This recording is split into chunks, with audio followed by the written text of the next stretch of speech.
Un problème classique du chapitre sur les vecteurs que vous avez beaucoup de chances de croiser en devoir maison ou en DS.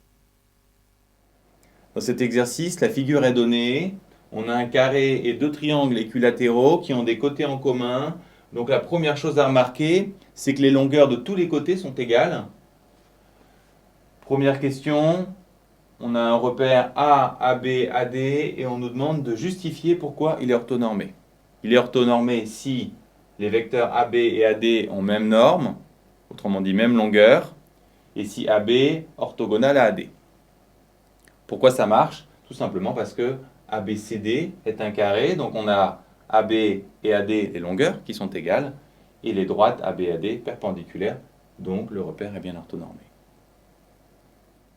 On nous demande les coordonnées des points A, B, C, D, I et J, qui sont les milieux de ces segments, et on nous demande de les donner, donc on peut se contenter de les trouver par lecture.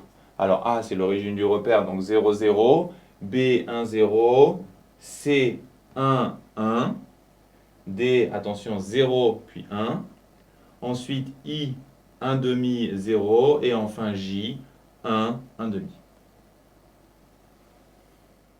On doit calculer EI et JF. On peut voir tout de suite que ces longueurs sont égales. On va se concentrer sur EI.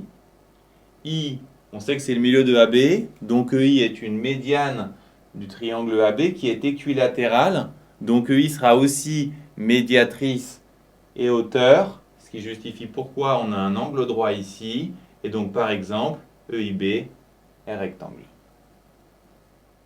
On cherche la longueur EI. Qu'est-ce qu'on sait? On sait que le triangle est équilatéral, donc que ses trois côtés sont égaux, mais combien il mesure?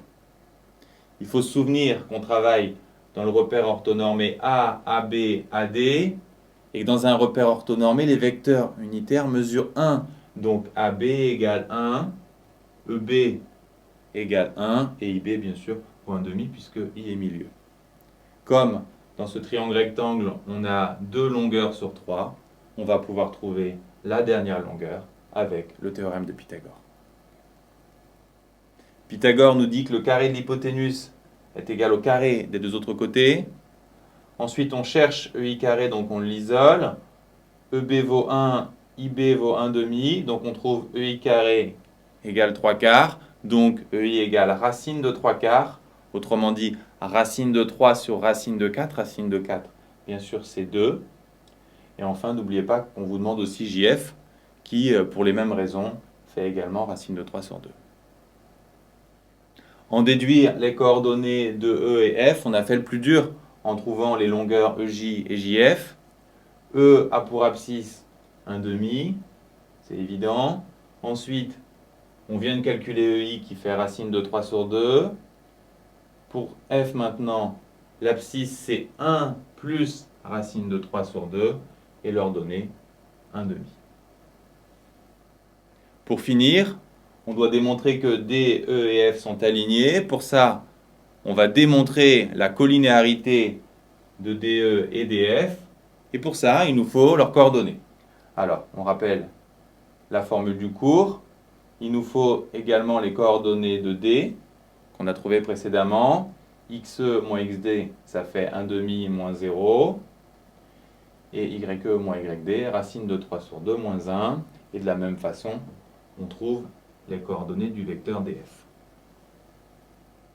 Donc, 1 demi fois moins 1 demi, moins le produit de l'autre diagonale. 1 demi fois moins 1 demi, c'est moins 1 quart. Ensuite, ici, c'est intéressant de repérer une identité remarquable qui nous donne A carré moins B carré, autrement dit 3 quarts moins 1. Et quand on simplifie, on trouve 0.